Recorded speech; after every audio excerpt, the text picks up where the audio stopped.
Bom, então vamos lá. Uma vez que você alimenta os valores da série na rede neural, qualquer tipo de rede neural e qualquer tipo de série, você vai ter você tem uma série original, que é essa aqui preta, né? E você tem uma previsão, que é essa aqui em vermelho.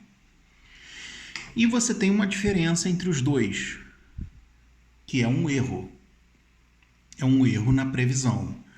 E a forma mais tradicional de se avaliar o quanto a série prevista melhor mais se aproxima da série original é essa medição de erro aqui, essa diferença aqui, né?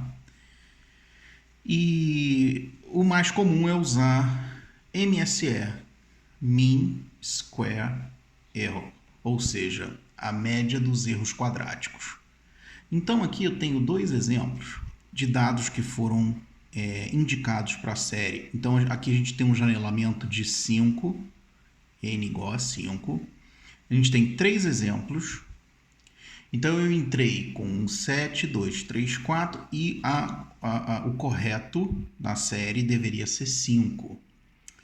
E se você entrar com 7, 2, 3, 4, 5, deveria dar 9. E 2, 3, 4, 5, 9 deveria dar 11. Isso aqui são exemplos, tá? São números chutados, não correspondem a nenhuma série real.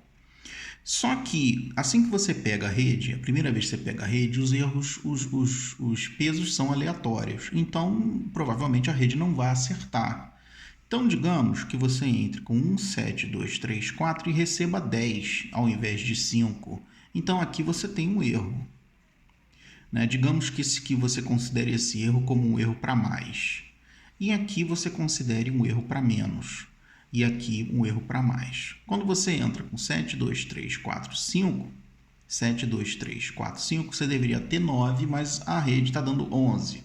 Então, o que é feito, a primeira coisa que é feita aqui é a diferença entre esses dois, a diferença entre o previsto e entre o previsto e o correto. Então, por exemplo, aqui eu tenho mais 5, aqui eu tenho de 9 para 11 eu tenho mais 2 e aqui eu tenho menos 2. Né? Você vê que o número não faz.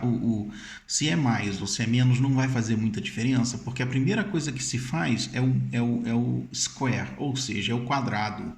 Então a gente vai fazer o quadrado da diferença. Então o MSE vai ser o 5 aqui ao quadrado, mais o 2 ao quadrado, mais o menos 2 ao quadrado. Então, você tem 25 mais 4 mais 4, 29, 33, certo? 33.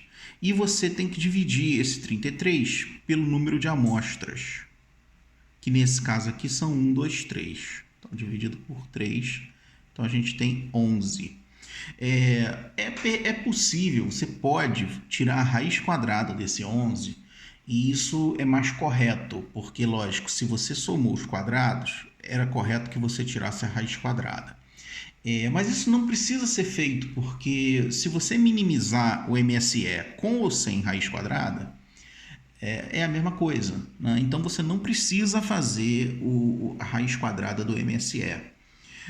Então, assim que você pega a rede, digamos, o primeiro ajuste de pesos está te dando MSE de 11. Né? O normal é a cada vez que se fizer um ajuste de peso com backpropagation, você tenha uma queda no MSE.